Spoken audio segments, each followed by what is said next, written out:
Аса қамқор, ерекше мейірімді, рахымды Алланың атымен бастаймын. Алла Тағала қасиетті Құран кәрімде Бақара сүресінің 188 аятында біздерге былай дейді: араларындағы мал-мүлікті арам жолмен, бұзық жолмен, алдап арбау, тонау сияқты арам жолдармен жемеңдер. Және де араларындағы дүниенен бір бөлігін жеу үшін басшыларға пара апармаңдар дейді. Осы аят арқылы Алла Тағала пара алуды және беруді және де осы пара беру мен алудың ортасында дәнекер болуды да бізге тыйым салады. Және де пайғамбарымыз айтады, Абу Дауудте келген хадисінде, Алланың елшісі, оған Алланың игілігі мен сәлемі болсын, пара алушы да беруші де лағнеттелген дейді.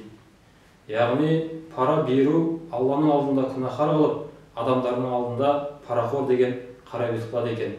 Кешегі қазақ айтады, арамнан жиған түйеден адалдан жиған ешкі артық дейді.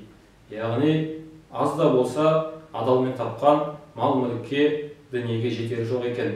Сондықтан пара алушы да, пара беруші де, пара алушы мен берушінің ортасындағы дәнекерші де осы істен аулақ болып, өздерінің жаңағы Алладан сұрап алған бала-шағасын, жанындағы жұбайын, қолындағы ата-анасын адаласпен, адал келген дүниемен ризықтандырған жөн болмақ. Алла Тағала бұл пара деген бәледен бізді аулақ етіп, өзінің адал құлдарынан қылсын. Ассаламу алейкум ва рахматуллахи ва баракатух.